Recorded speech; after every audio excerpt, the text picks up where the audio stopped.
Hi, everyone. As people are joining us, Mary, I've been doing sort of a Substack live every week. And actually, I'm interviewing Jessica Nurick tomorrow about the SNAP cuts. She's one of my favorite people. She's got a PhD in public health, and she really breaks down kind of what is happening in public health and how sort of and basically corrects a lot of the Maha false Yeah. information that's circulating out there. But anyway, but Mary obviously is Donald Trump's niece, for better or for worse, as I'm sure you know. One of her latest Substack pieces about the destructive impulses of the Trump family. And of course, so many people have been focused on the East Wing, I think, for the past couple of weeks. Friends of mine have told me, this is one of a litany of things that bothers them, but seems to exceed some of the other things that they have found troubling about the Trump administration.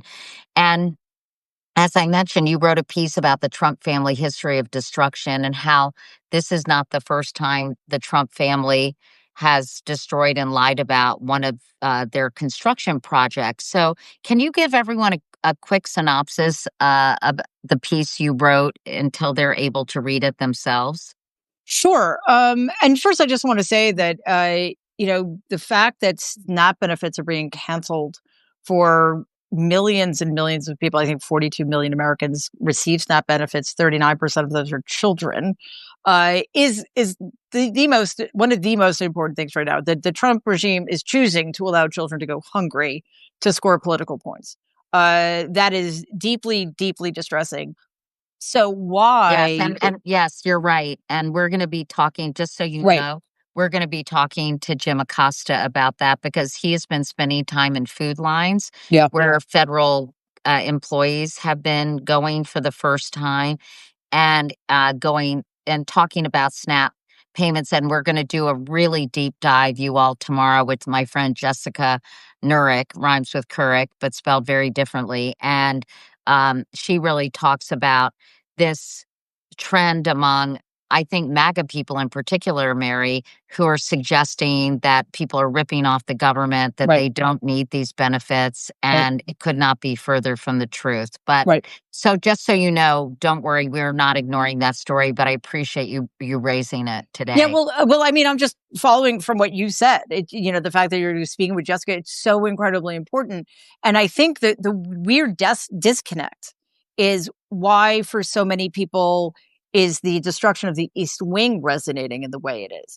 And I actually think it's because these things are all connected.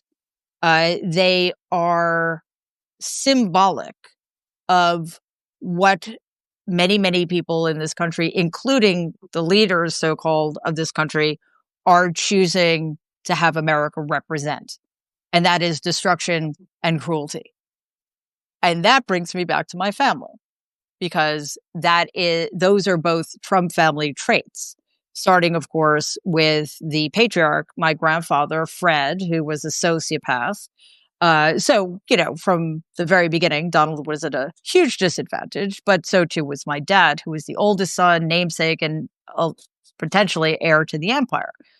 So the first thing I'm aware of in terms of a building project that went horribly awry and really revealed my grandfather to be who he was a building project he had in mind called Steeplechase. Now, back in the 30s, 40s, 50s, and 60s, Steeplechase was a much beloved amusement park in Coney Island. But it ran into some financial difficulties, and the Tillieu family, who owned Steeplechase, had to sell it or close it. I'm not sure which. So my grandfather bought the land in hopes of building another massive residential complex in the vein of Trump Village, another huge apartment complex in Brooklyn. The problem was many people, even though Steeplechase was closed, loved it and wanted to give it landmark status, which would have meant not being able to build on it. So while this was winding its way through, I guess, the courts or what have you, my grandfather decided to take matters into his own hands. At the same time, though, my dad, who had quit the family business briefly to become a pilot for TWA and was desperately looking for a way to find his way back into my grandfather's good graces, to the extent as he was ever in them, was offered the opportunity by my grandfather to take charge of the steeplechase project, even though my grandfather probably knew it was a losing proposition, or maybe especially because my grandmother knew it was going to be a losing proposition.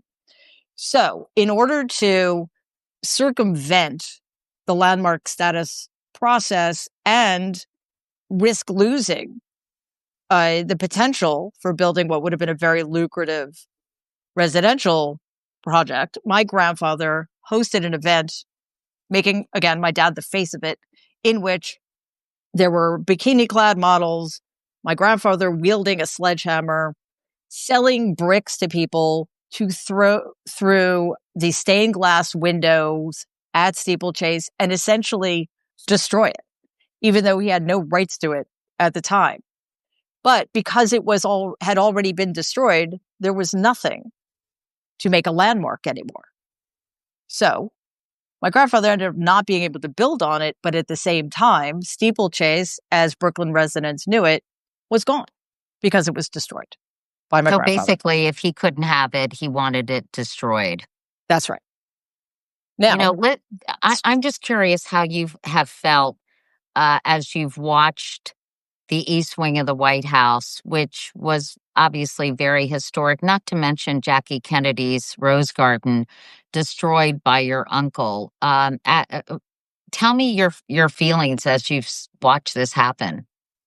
I mean, as always with anything awful Donald does, I'm never surprised. I think what I try to tell people as often as I can with him, there's no such thing as worst. He will always get worse, especially if given the wide latitude that the Republican Party continues to give him, including the corrupt, illegitimate supermajority of the Supreme Court. It is just in his DNA. So, although, yes, again, not surprised, not shocked, I am horrified, heartbroken, seeing what he's done to the Rose Garden in particular, but also without any permission, without any rights whatsoever. How is it possible that this country is so inept that we don't make people who live in the White House rent free? He's a civil servant who lives at taxpayer expense in the White House. He doesn't own it. Why is he allowed to do whatever he wants to do? It's a disgrace. Well, Mary, so I was asking that same question and learned that the Commission of Fine Arts is an independent federal agency that was established by Congress to advise presidents on historic preservation. And Donald Trump, your uncle, fired all 6 members of this commission. So I guess he's filling those jobs with his cronies, which, I mean, I can't understand how this is happening. Well, I think part of it is if you don't consult the agency you're supposed to consult, whether or not it's stocked with cronies or independent actors, then how can they stop you? He did not. In fact, he lied publicly. He said that the ballroom project, which also, by the way, should not be allowed to go forward, would not touch the pre-existing buildings of the White House, including the East Wing. So he lied. Shocking, I know. And then instead of asking permission, instead of letting anybody know what he was going to do, he just ordered the bulldozers to raze the East Wing to the ground, and now it doesn't exist. You probably know this story, but a lot of people may not. When Donald was involved in the Trump Tower project in the 80s, in order to make room for Trump Tower, the building that needed to be torn down was a department store called Bonwit Teller. Mm-hmm. And Bonwit Teller had on its facade these incredibly valuable friezes, Art Deco friezes, that the Metropolitan Museum of Art desperately wanted. And Donald agreed that in the process of tearing down Bonwit Teller, he would have his crew very carefully take the friezes down and donate them to the Metropolitan Museum of Art. When he found out that making that effort would cost like a day or two extra and another $30,000, he ordered the contractors in charge of the Bonwit Teller demolition to destroy the freezes. So what recourse is there? And that's the problem. That's what he's figured out.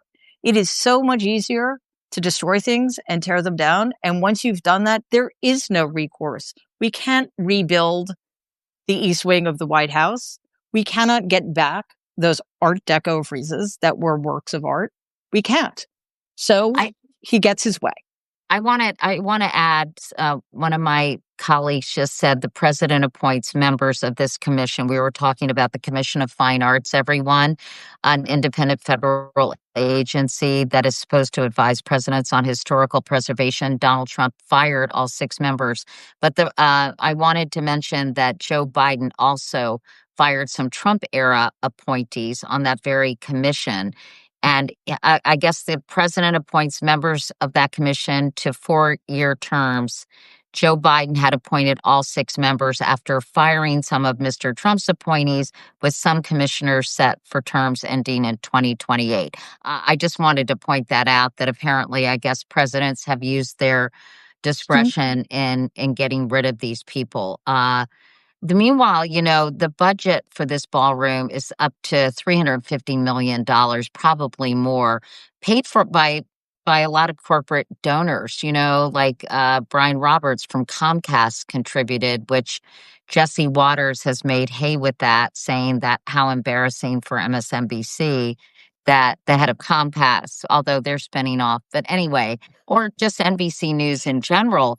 Um, so you've been asking a lot of questions like, where's all this money going to? And I'm s- I imagine it's not going to be $350 million to build this Well, ballroom. So where is the money going to, as far as you know? I mean, unless it's made out of gold, actual gold.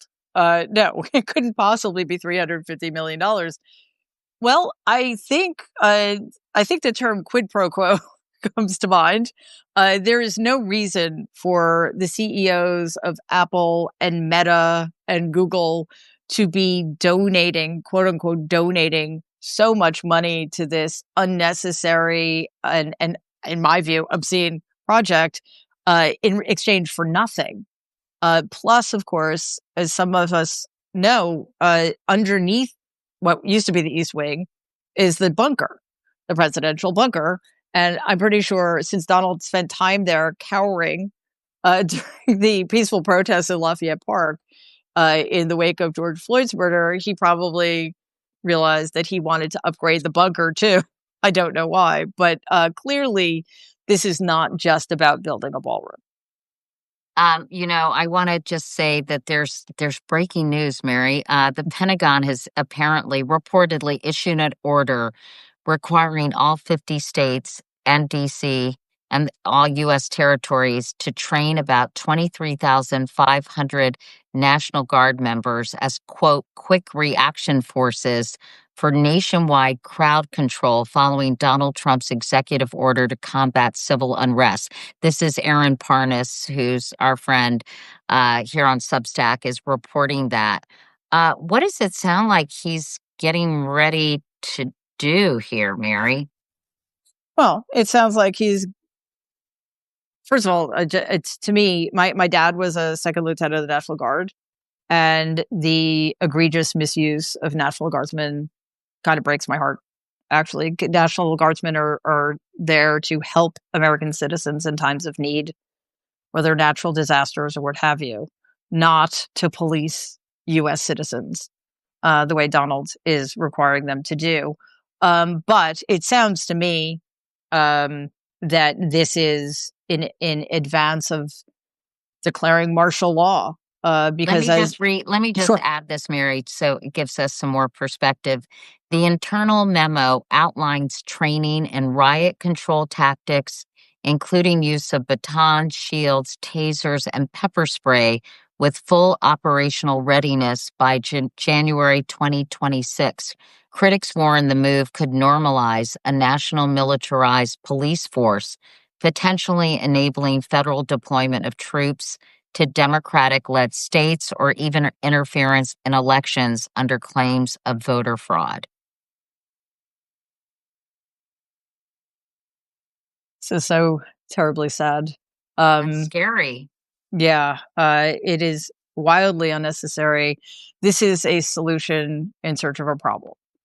And Donald, as we should all be aware by now, has authoritarian dictatorial tendencies. And he's entirely unchecked right now to do whatever he wants or whatever those in his orbit believe he needs to do to acquire more power and become essentially invincible. So there are so many ways in which this is terrifying, but we do have I hate to say this, but it happens to be true. The most important election of our lifetime is coming up in 2026. And we know that ICE agents are being authorized um, to what's the word I'm looking for? To be at polling places in California and I think New Jersey, but I'm not sure. And the only reason they would be there in not coincidentally neighborhoods that are predominantly Latino and Latina is to intimidate potential voters. So I think we are crossing a line here, and I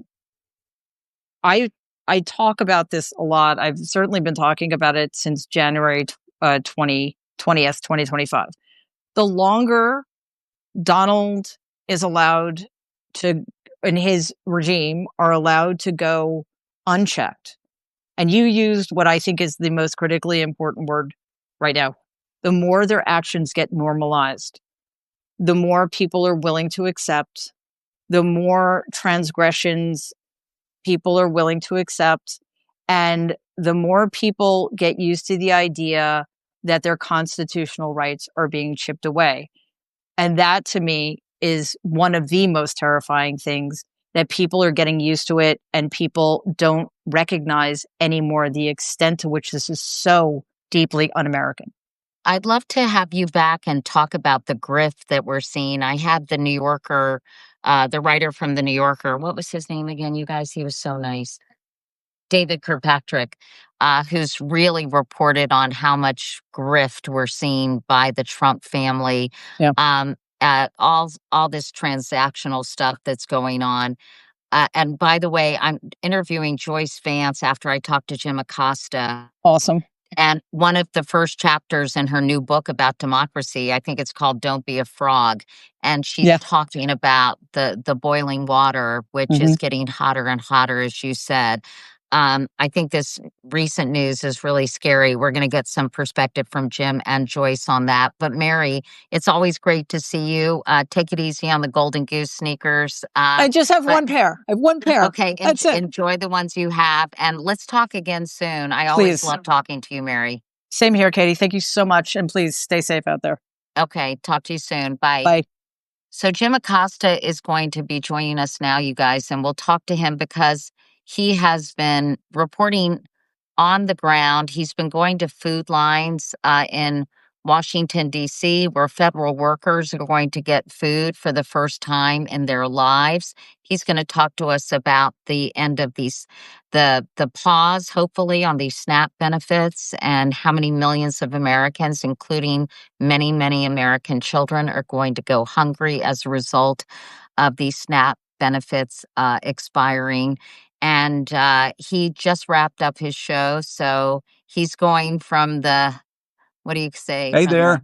Hi, Jim. I was just going to go. What is the expression from the frying pan to the fire? Anyway, hi, Jim. I think out of the frying pan into the fire, and hopefully none of that will happen here, right?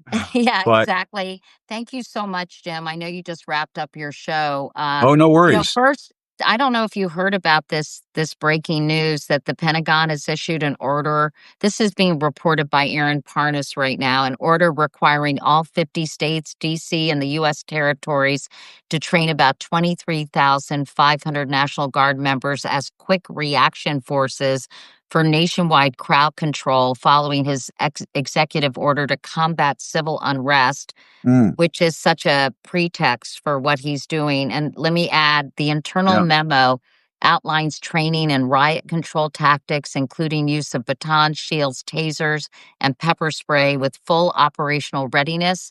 By January, critics warn the move could normalize a national militarized police force, potentially enabling federal deployment of troops to Democratic led states or even interfere in elections under claims of voter fraud. Yeah. CBS is reporting, sorry, I just want to give you a fill on this, Jim. No, yeah. CBS is reporting President Trump told reporters that he has the authority to send U.S. military forces beyond the National Guard into U.S. cities, claiming not even the courts could stop him, but said that hasn't been necessary so far. He Yeah. told reporters aboard Air Force One during his trip to Asia that he could send Army, Navy, Air Force, Marines, and anybody I wanted into U.S. cities and would do so, quote unquote, if I thought it was necessary. Yeah. End quote. Earlier in his trip, the president told U.S. troops at the Yokosuka naval base near Tokyo that he was prepared to send more than the National Guard into U.S. cities if needed. Okay, Jim, Yeah. break this down for us. I mean, I saw the stuff where I think he was talking to Katie Rogers with the New York Times, where he was saying, "Oh no, I can do more than just send the National Guard. I can send in the Army, the Navy, the Air Force, the Marines." I mean, Katie, you and I have been around the block a time or two, and we've gotten to the point where we're just going to call him like we see him. My sense of it is that he's just totally out of control, and quite possibly out of his mind. And if he thinks that the United States, military is just going to be used as his sort of election strike force, I mean, that is full blown cuckoo for Cocoa Puffs. It's just the American people are I not mean, going to it's tolerate it. crazy, but it's It's also yeah, terrifying, Jim. And I it's guess the question is, yeah, he's saying the yeah. courts can't stop him. Yeah, he's saying the riot part out loud, as I like to say, and I mean the courts can stop him. I think that this is where it's sort of it's either it's going to be game over or not, and the Supreme Court has given him a lot of latitude on a lot of different issues. Maybe I am not in touch with reality here, but I tend to think that the Supreme Court will tell him, no, you cannot just send in the troops to supervise elections. The thing that I get worried about is that what we're seeing right now is an attempt to normalize having the National Guard, having military forces in American cities. And That's what I was trying to and think that of. that once he sends them in, they'll just stay, and then Yeah. they can stay until election time, and then it's sort of like bulldozing the East Wing of the White House. It's like, "Oh, well, I did it anyway, so it's done," and everybody just has to deal with it and pick up the pieces. That's what Um, JB Pritzker told me. I yeah, remember, like, must have interviewed Pritzker, what, you guys, like 5 weeks ago or a month ago. And he yeah, said basically the goal is to get Americans used to having military personnel crawling all over these cities, particularly yeah. Democratic cities. And But are they gonna clearly, how do you put troops at every polling place, every election site? How do you do that? And how does that suppress turnout? I mean, I don't this all might make sense in his declining cognitive abilities, but I don't see how it works practically. And I just, my sense of it is that they can, sit around the White House and cook up these crazy cockamamie ideas. I just don't see how it actually happens. But it is certainly something that we all need to be worried about. And if anybody up on Capitol Hill had any backbone, they should be asking questions about it. And we know where the Republicans are right now. They're just giving away the store. And so, I mean, I think it's very concerning. well, what But about, yeah, it's hard to follow all what these court decisions have been. yeah, But I remember when they initially started talking about the National Guard going to these cities, Jim, everyone talked about the Posse Comitatus Act of 1878, which yeah, prohibits the use of the Army, Navy, Air Force, Marine Corps, and Space Force as a posse comitatus to execute domestic laws.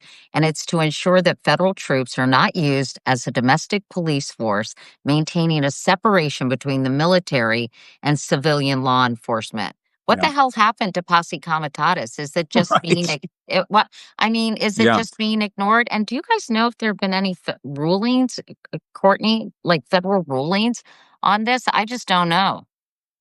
Yeah, I mean, my sense of it right now is it has not been tested as well as it could. I mean, that would be like a question for Norm And Eisen and and those I and types of I and folks. I'm talking to Joyce Vance after Joyce you. would be So great on that, honestly. I mean, my sense of it right now is that what is taking place is we're seeing lower courts pump the brakes on what Trump has been up to on a whole host of issues. But he's getting wins at the Supreme Court. And, one of the things that I've been talking about on my show is that Democrats really need to do what Donald Trump did to the country when he was out of office and he was trying to get out of legal hot water. Throw sand, you take everything to court, throw sand in the gears, slow everything down until he runs out of time. And he can't do all of these things before the midterms. And so, my sense of it is that, that, and that's the struggle we're going to see. We're going to see folks like Norm Eisen and his groups and those types of groups take on these types of legal challenges and attempt to stop Trump and just slow him down, try to run out the clock before the midterms. but But isn't he ignoring a lot of these rulings, Jim? I mean, a lot of yeah, these judges, or they're appealing them, and they are. while they're going through the appeal process, he just continues to bulldoze his way, literally and figuratively, through a lot of these laws and a lot Yeah. of these regulations, right? Yeah, and we just saw this just the other day in Chicago. A federal judge said to, I think it was Bavino, the head of the ZBP, the Customs and Border Patrol people, this guy who's sort of been like Rambo, trying to run what the immigration enforcement operations in this country, these mass deportation operations. And she basically said to Bavino, I need to see, regular updates from you and your agency as to what you were up to. Now, the question is, does the federal government, does the Trump administration comply with these orders? But I mean, I do think that that is the only route at this point because Congress is just, with Democrats out of power, there's just no ability to rein in what he's doing. And that, it may take people taking it to the streets. We saw what happened on No King's Day. 7 million people showed up on No King's 2, more than what took place on the first No King's Day. And we just may need to see a constant presence on the streets from the American people to send the message to Donald Trump and people like Stephen Miller and these other nuts that they have working for him that the American people are just not going to take this lying down. I just saw on social media, and then I want to talk to you about the federal workers because I know you've been out in the field talking to folks, Jim. Something about a blackout, an economic boycott from Black Friday, and I think for the week after Black Friday. I haven't seen that much about it. I saw an op-ed on the Hill when I was looking it up earlier, but Yeah. I wonder if like some kind of nationwide economic boycott or if there's anything that can be done. I mean, we wouldn't be able to use social media, I guess, if we wanted to hit Meta or Amazon and all these places that are supporting this stuff. Have Yeah. you heard any rumblings about that? No, I mean, I will tell you that, I was out talking to some federal workers yesterday. Yesterday was Federal Worker Day at a food line in Maryland, right outside of Washington, D.C. And it was just heartbreaking. I mean, these are people, I mean, not to say anything negative about folks who line up for food on a regular basis, but these are federal workers. These are people who have jobs but they can't go to work right now because they've shut down the government. And I don't buy into this whole thing that Democrats are responsible for shutting down the government when the Republicans are in charge of the White House and the House and the Senate. But putting that to the side, I mean, these are people who just want to work and they're having to line up for food. And Katie, I mean, we have sort of a perfect storm that's brewing right now in terms of some real heartache, some real punishing times that are coming for the American people where you have SNAP benefits running out this weekend. The Department of Agriculture already has a contingency fund for SNAP benefits It's already been funded by the federal government. It's already been authorized, approved by Congress. And the USDA is just refusing to use that money to give people SNAP benefit assistance after their benefits run out at the end of this week. And that's just intentionally inflicting pain on people. That's just intentionally making women and children and elderly people starve and suffer because they want Democrats to succumb to their demands for reopening the government. On top of that, you have the Obamacare website, as we speak right now, is already starting to show these premium increases that are going to take place unless the Republicans go along with the Democrats who are saying, no, no, we need to continue to have these subsidies for people who are lower income and need help paying for Obamacare premiums.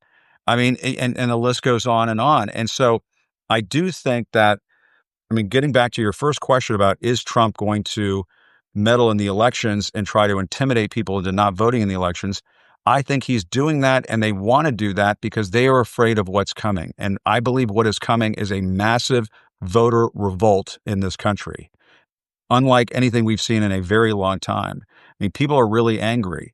And they're going to show up, I think, next time in numbers that we haven't seen in a really long time. And he's afraid of that, and he wants to stop it. And I think these social media barons, these are like the old robber barons of the Gilded Age, Oh yeah, places I like Meta, agree. Amazon, and It's so on. They're paying for his ballroom, and so what do they get? You know, I mean, they don't want Donald Trump to touch their piggy banks and what they do, and and to regulate and and to to regulate right. exactly. And it's crazy what is taking place right now on social media, and the fact that, I mean, you and I remember the old days where they would say the liberal media. Baloney. That's bullshit. Look who runs the media is these tech companies. And they're all in Trump's pocket or he's in theirs. It's one or the other. They're paying for his golden ballroom. People need to wake up to kind of the new reality. And the new reality is that we are living in another Gilded Age where you have tech oligarchs along with Donald Trump taking us all to the cleaners. I wanted to ask you about the federal workers that you've been speaking to. What Yeah. kind of jobs? Obviously, they have a variety of jobs. What kind of jobs do they have, and are they concerned that they won't be coming back even if the shutdown ends? Because Yeah. obviously, we've seen the Trump administration use this as an opportunity to basically, reduce the government significantly and just get rid of so many jobs. So if I worked for the government, and I know you and I both grew up in Northern Virginia, right? Yeah. Yeah. Fairfax You, County. Yeah. yeah, I grew up in Arlington. So many federal workers, obviously, but were they concerned that they're just going to get rid of their jobs Yes. altogether? I think some of them are, and some of them expressed that to us. I talked to a lady yesterday who said, while I'm not getting a paycheck right now, while I'm on a furlough, she has been looking for other jobs and she can't find another job, even trying to drive for Uber or something like that. I mean, what's happening in the DC area right now, Katie, is unreal. There are already people who have been laid off because of Doge. And okay, so then you have all of those people in the job market. And you have very few job openings for all of these people who are looking for work. And so then you furlough people on top of that, and furlough people with the threat hanging over their heads from Russ Vought and Donald Trump and Stephen Miller that they're just going to start eliminating these positions. And so, yeah, people are really freaking out. So I don't blame people at all for lining up for free groceries. We talked to a lady who said she worked at the NIH on cancer research. I talked to a lady yesterday who said she was a supervisor who's several months away from her retirement. She just wants to work into her retirement with the federal government. There are people who work in all types of roles of the government. And Katie, you remember from growing up in Northern Virginia, you know, there's this knock on federal workers that they're all sitting around, they're lazy, collecting a paycheck, and so on. We don't say that about air traffic controllers. Donald Trump sure as hell doesn't say that about people who work in, immigration enforcement and law enforcement. And so, there are a lot of people in these important federal jobs who are really getting shafted right now. And it's just not right. These are our fellow Americans. And we need the government to run. Are we just going to just close it up? How's that going to work? Yeah. It's just crazy. But this is the way our fellow Americans are being treated right now. And I think this complacency thing that a lot of folks were feeling after the 24 election and into the new Trump administration, I think that is wearing off, and people are starting to get, fighting mad. They're starting to get pissed. Yeah. Today do you see the crown they put? They almost put the crown on Trump's head today in South Korea. They gave him a golden crown to go along with his golden ballroom. I mean, you can't make this stuff up. I know, it is so bizarre. Let me just kind of give you some bullet points just to Yeah, give us a quick update on some of these stories. Because, I mean, thank you for doing the work you're doing, Jim, because yeah, honestly, you it's too. very hard to keep up. Uh, Let me ask you about what's happening with Argentina and this $20 billion bailout and all this beef around The beef, beef. basically. Where's the beef? Remember Clara Peller? Is that was her name? Clara? Anyway. Remember her on the old Wendy's commercials? Where's the Yeah, beef? exactly. They want to bring in Argentinian beef, and I wrote a Substack on this, and the Cattlemen's Association, whatever the National Cattlemen's Association said, oh, by the way, Argentina has this whole foot and mouth disease problem with some of their beef sometimes, so we better be careful bringing some of that stuff into the United States food supply. I mean, it's just, I don't know what it is. He saw Evita too many times. I don't come toward me Argentina. He has this thing with the Javier Milei, the leader of Argentina, who looks like an aging metal star from the 80s or something. I don't know was he in White Snake or something? I don't know what the deal is, but Trump gets along with him for some reason because he's super MAGA, and they're showering Argentina with billions of dollars in bailout money, and then on top of that, he wants to send them. He wants to have the Argentinian beef come in because beef prices in the U.S. have hit basically record levels. And I mean, we were talking to folks out there at the food line, and they're wondering, okay, there's money going to Argentina, but they don't want to help people with Obamacare premiums. There's money going to Argentina, but they don't want to help people with food stamp assistance. And the other thing, Katie, that they have not figured out over there is, I all the Trump rallies that I went to for years and years and years, which probably took years and years off my life. There are a lot of people at those rallies, a lot of those Trump supporters, he calls them Democrat programs, rely on these kinds of programs that help people in lower income levels, Medicare, Medicaid, Well, they food had stamps. signs that said, "Keep the government out of my Social Security." Right. Get your So government hands off my Medicare, they used to say. right, Remember that right. one? And, that's the tough nut to crack, Katie, for you and me and for folks here in independent media, because that is something that I spend a lot of time thinking about is how do we penetrate these information silos? How do we penetrate these information bubbles? Sometimes I pop off and say stuff and in the hopes that it will pierce those jamming radars over at Fox and on conservative media, and they'll somehow see and hear what we're saying. But, that is, I think, where the battle is going to be over the next year or two is we've got to get information and the facts and the truth to people who've just had the wool pulled over their eyes. It's just unreal. I want to ask you about the rumblings we're hearing about a third term. Steve Bannon did an interview Yeah. with the editor in chief of The Economist and said there's a plan to circumvent the 22nd Amendment. Trump told reporters earlier this week on Air Force One he would love to do it, but when he was asked about running for a third term, but then he told reporters today he's not allowed to run. Um, why so much discussion about this third term? Is it Yeah. distraction? Is it I mean, it's not possible. And then I heard for a while that, oh, he could run for vice president. JD Vance could run for president. And then when they win, JD Vance could say, I'm stepping down and Donald Trump is taking over. I mean, is Yeah. this all this stuff insanity? It is insanity. And I mean, I Is guess it? I mean, if I this were Donald can't. Trump, would I trust JD Vance to hand over the presidency? I it's a legitimate question. I don't know if I were Donald Trump, I don't know if I would trust JD Vance to hand him the presidency, but that's just me. I I mean, just you've heard talk about that, right, Jim? Yeah, no, I will tell you, I heard stuff coming out of the Bannon camp. This was after January 6th, where they were saying, oh, well, maybe we could have Mike Pence take over and Mike Pence could, Trump could resign, Mike Pence could become president, and then Mike Pence could pardon Trump for stuff after January. There were all these crazy, they come up with all of these crazy cockamamie schemes inside MAGA.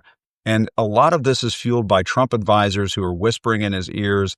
And, it's sort of like, remember the Lord of the Kings movies where there was that one guy who was whispering into the king's ear and it like made him old and decrepit and he was like dying and stuff.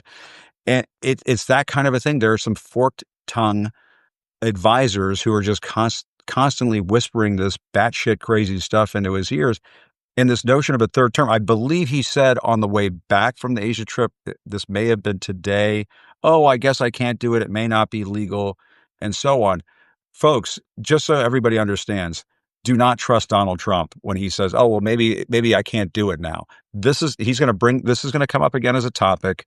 In another few months from now, this will come up all over again. It goes back to something I heard from one of his friends. This was late in the first term when everything was falling apart. That Donald Trump not so much wants to be a dictator as he wants to be a monarch. That he likes the idea of being a monarch, and that his reign, his throne will be passed down to somebody in his family. Like this was somebody who's pretty close to him who said, "This is how Donald Trump thinks," and that to me is terrifying, as you were saying earlier. That is the scary shit, and I do think, and I tell people this all the time. We are damn lucky that he left the first time. We are damn lucky that I was on Air Force One with him when he got dropped off in Mar-a-Lago on Biden's inauguration day. I was in the pool. I was on Air Force One that day, and that was the thought that was in my mind that entire time was, thank God he got off that plane. Thank God he is out of DC. Thank God he left. And the question that everybody needs to come to grips with this next time around is, how the hell do we pull that off a second time? Because this time around, the way they're acting like they don't want to go next time. And that, that falls on all of us as the American people to figure that one out. Hey, Jim, before we go, because Joyce Vance is on deck. Yeah, I don't want to hold her up. Just real quickly, I know you're a visiting scholar at UVA, my alma mater. You did Yes. an event with Larry Sabato, a good friend of mine, recently. And I don't quite I know that UVA said no to this, compact that the DOJ was pushing on those 9 schools. But then it seems like they've come up with some kind of agreement saying that federal investigations into the university would stop if they gave quarterly reports and promised some of these other things about DEI. And I don't know exactly what, but are people I know I got to go, but are people in Charlottesville like Larry? Is he pissed about this? I don't They're quite very pissed. understand. Yeah, They're tell me real very quickly. worried. They're so worried about what's going to happen to UVA, Katie, and we should talk about it another time. This compact thing is exactly what conservatives were accusing liberals of doing for years and years, that they were the thought police.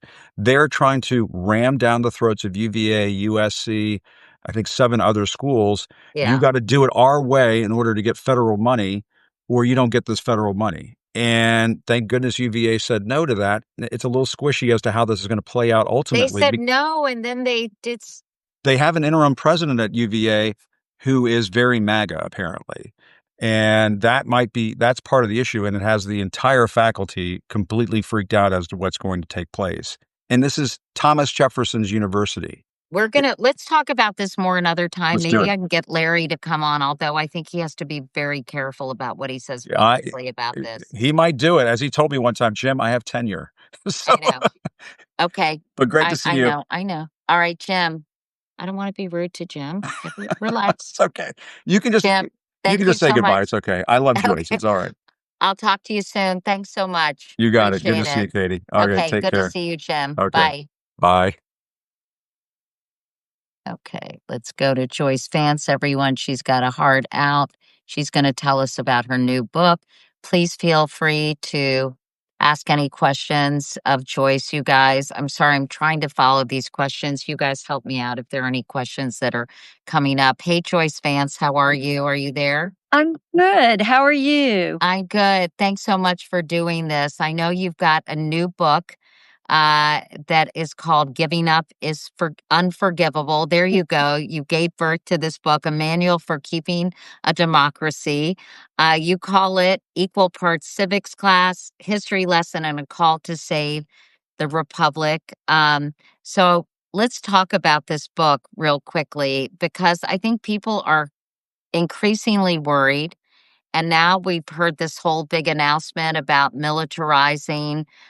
Did you hear about this? I'm going to just read it to you quickly. That the Pentagon has issued an order requiring all 50 states, including DC and the U.S. territories, to train about 23,500 National Guard members as quick reaction forces for nationwide crowd control following Trump's executive order to combat civil unrest.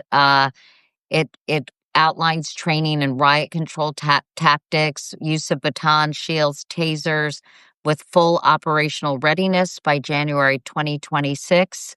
Critics warn the move could normalize a national militarized police force, potentially enabling federal deployment of troops to Democratic-led states or even interference in elections under claims of voter fraud. Help us understand this, Joyce.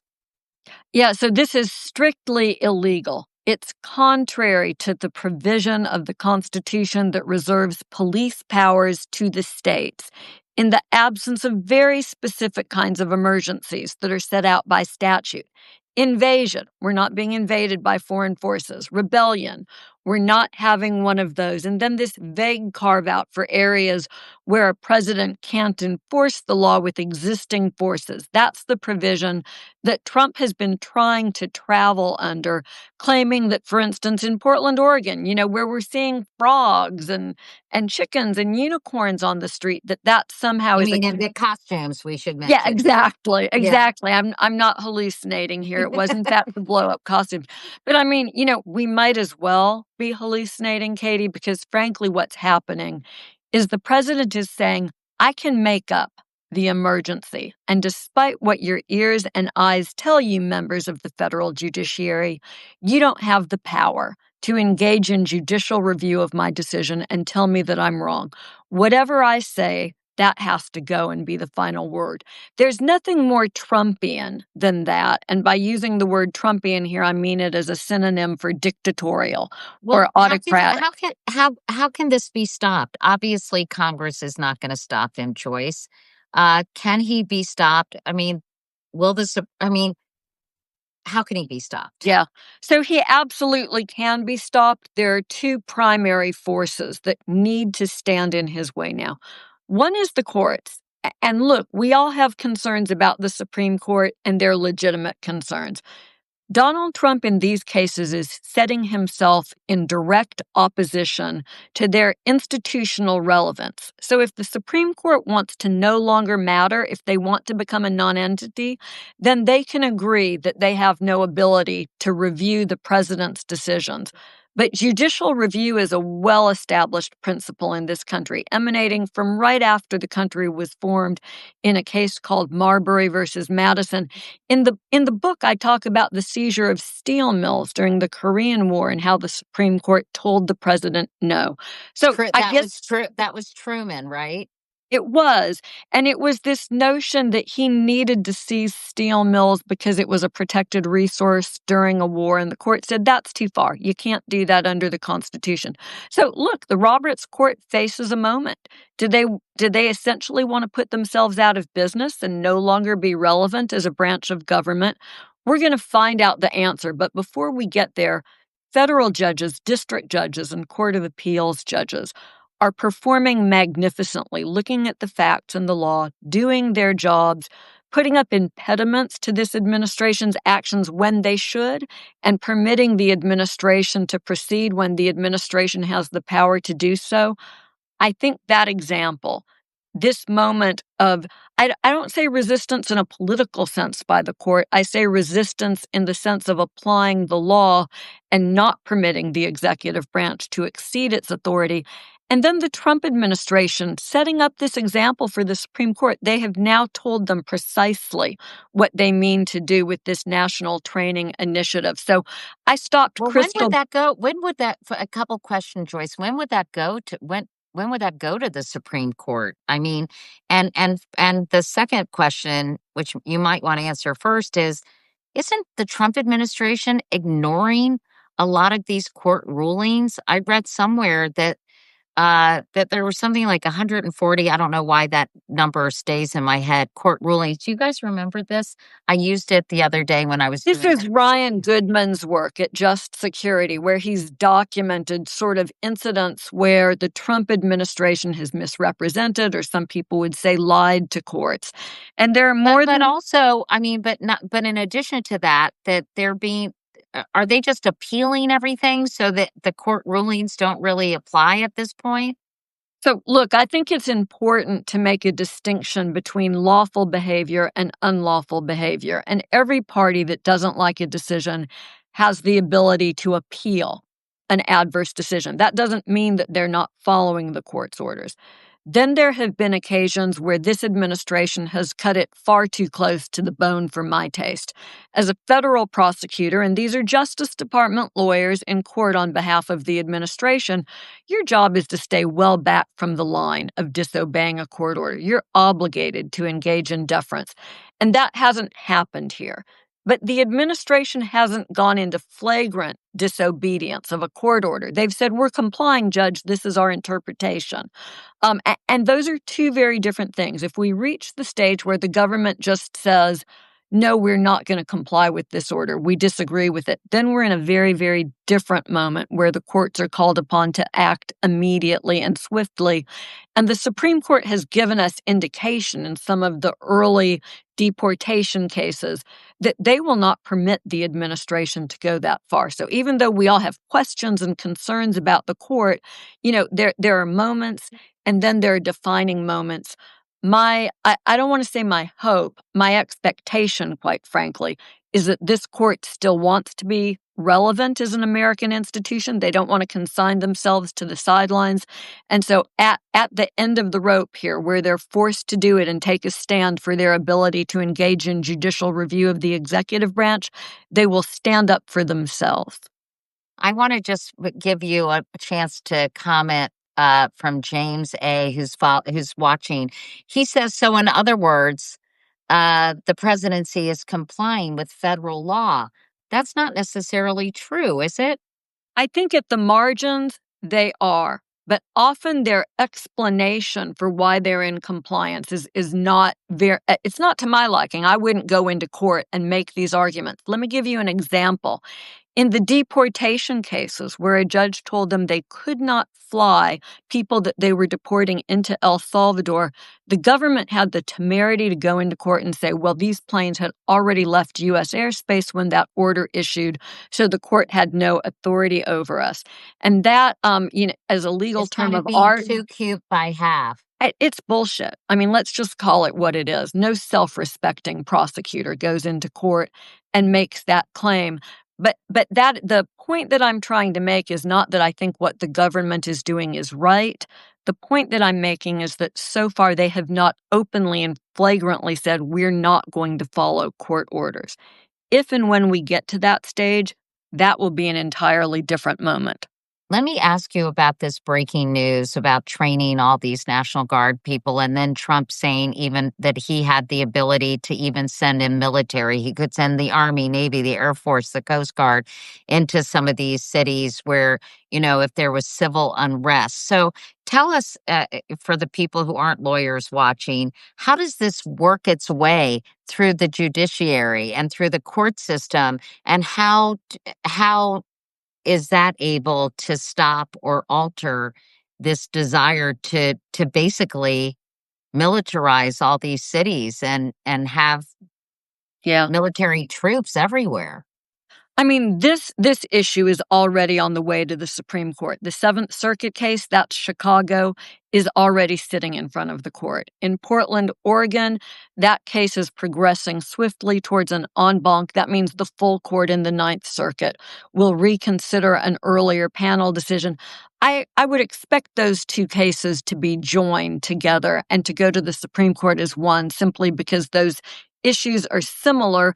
Now, here's the problem. This court has shown, I think, a very discouraging willingness to decide cases off of what's called their shadow docket. It's their emergency orders docket.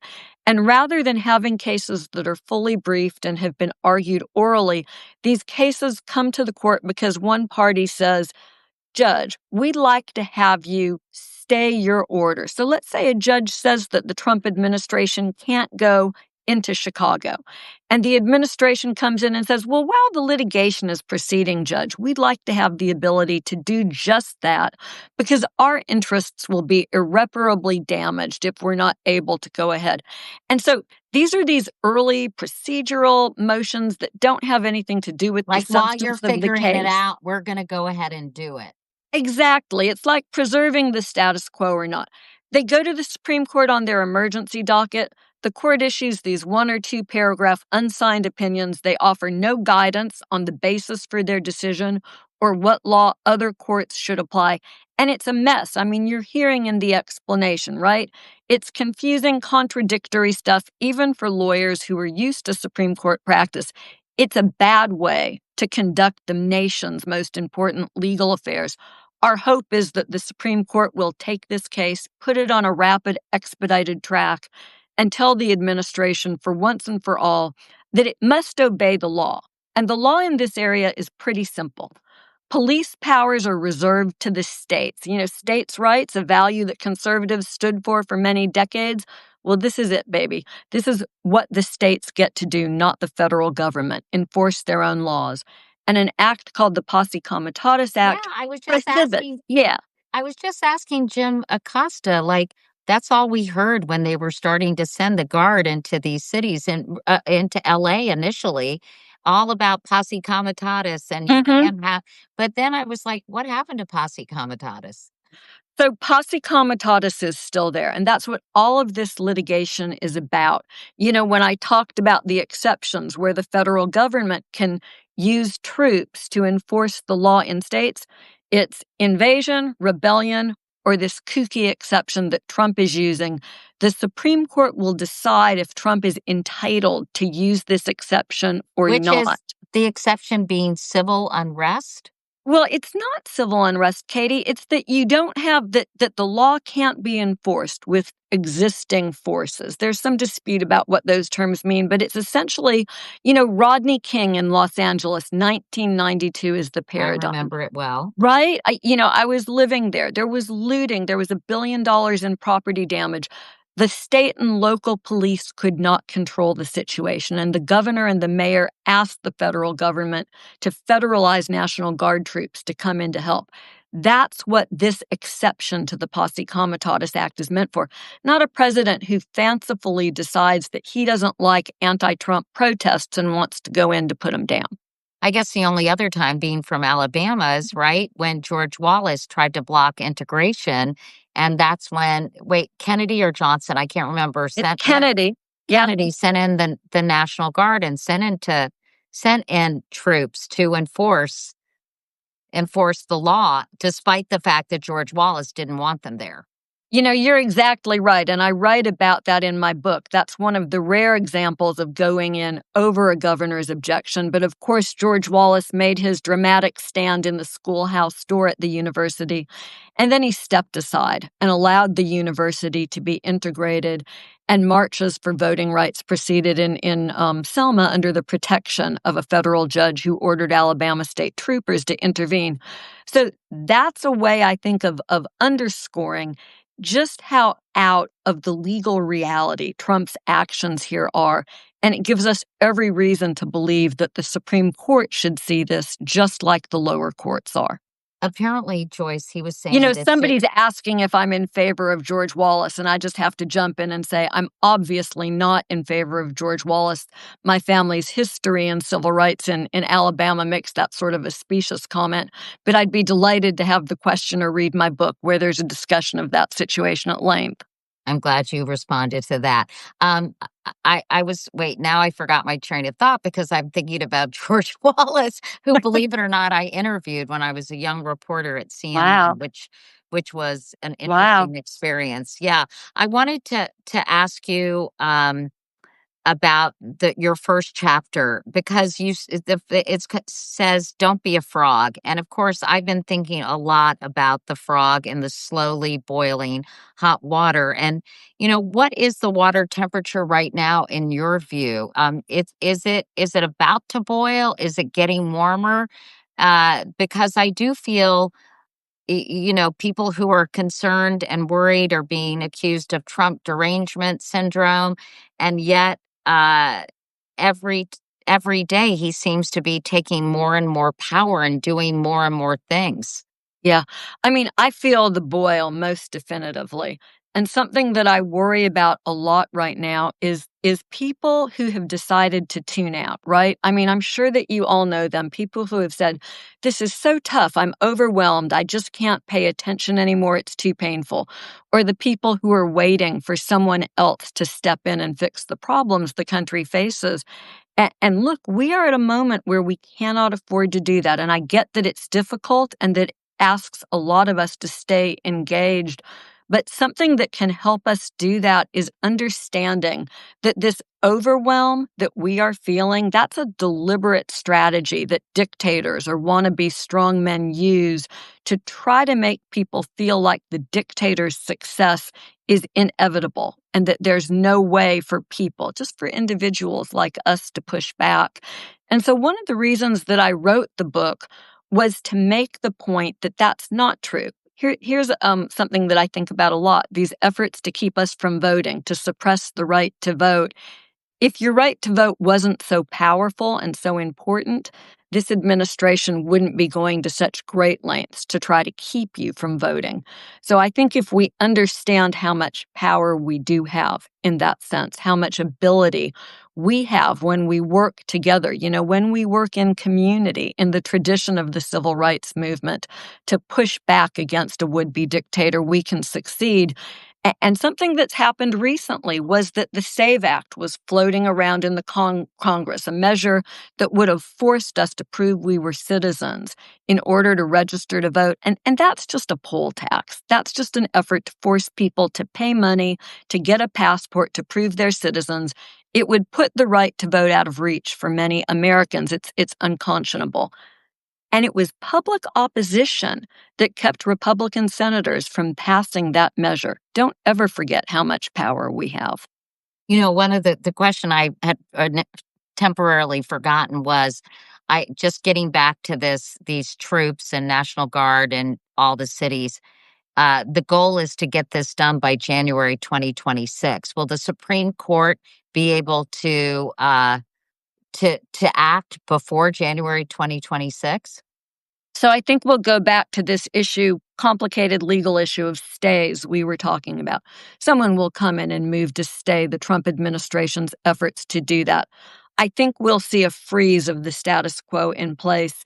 That will perhaps buy the Supreme Court a little bit more time than January. But the reality is the Supreme Court, when it wants to act quickly, can. We saw them do that when Colorado and other states refused to put Donald Trump on the ballot ahead of the last election.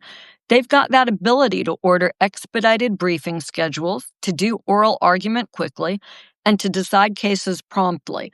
And when democracy hangs in the balance, that's their obligation.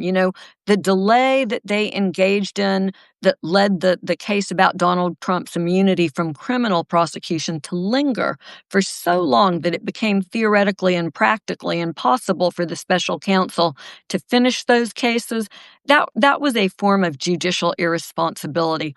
Hopefully, the Supreme Court appreciates the moment that we're in. I know you have a hard out in 4 minutes, but I have to ask you about Steve Bannon's claim of a plan to extend the Trump presidency.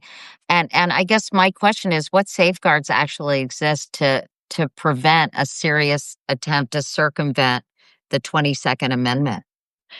So I was astonished to see on Twitter that Roger Stone called out Steve Bannon for saying that. And I thought, wow, when you've lost Roger Stone, you're really in a lot of trouble. Yeah. The 22nd Amendment to the Constitution says 2 terms. It's not ambiguous. Steve Bannon is not a lawyer. He's floating ideas. This is the same guy who said that what Trump needed to do was to flood the zone with SHIT, and that's exactly what we're seeing happen here. I am confident that not only will the courts step in, we might actually see some congressional Republicans develop a little bit of blood pressure and a pulse and weigh in, because if we permit a president to violate the Constitution to stay in office, that is a legal accomplishment of the coup Donald Trump attempted in 2020. It's just not going to happen. Well, I just want you to know, Joyce, that a lot of people are writing how much they've enjoyed reading your book, how readable it is. Julia Lewis, one of my producers, loved your book and is obsessed with your book. And I just want to let everyone know the name of your book is Giving Up is Unforgivable, a Manual for Keeping Democracy. In the intro, you wrote, quote, "Could I have picked a worse time to write a book about saving democracy? It certainly felt like the answer was no as I embarked on this project." I think your timing is impeccable, Joyce. I was writing just before and during the inauguration and those first couple of weeks where just everything shot out of the fire hose at this incredible velocity. And I really did. I thought, I have lost my mind. This is not a moment to write a book like this. But then, I really did realize, mostly because the lovely people who subscribed to my newsletter, Civil Discourse, were writing me and saying, can you do it more quickly? We need it now. We can't wait for October.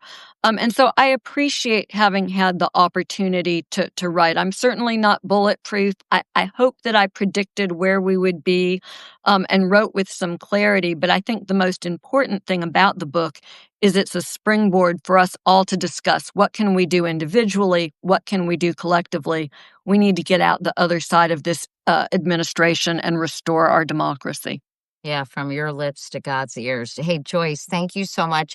I ended the conversation on time, so you have time to go and talk about your book in other places. But thank you so much, and everyone, thank you. Obviously, subscribe to Joyce Vance's Substack if you haven't already. Many of you probably do.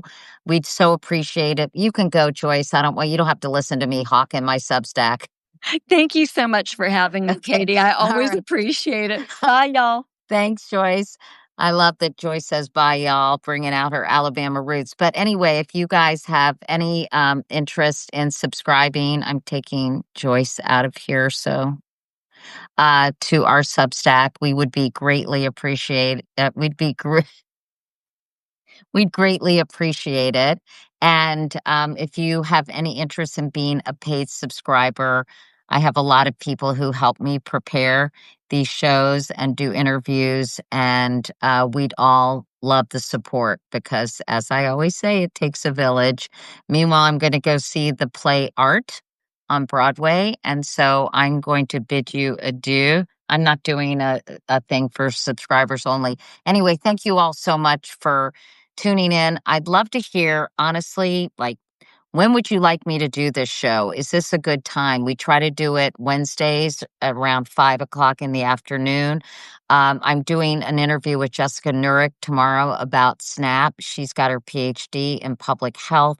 She's great to follow because she discredits a lot of the Maha garbage that is circulating out there, a lot of false and misleading statements. So that's going to be at what time tomorrow, you guys? 5. I'm interviewing Jessica tomorrow at 5.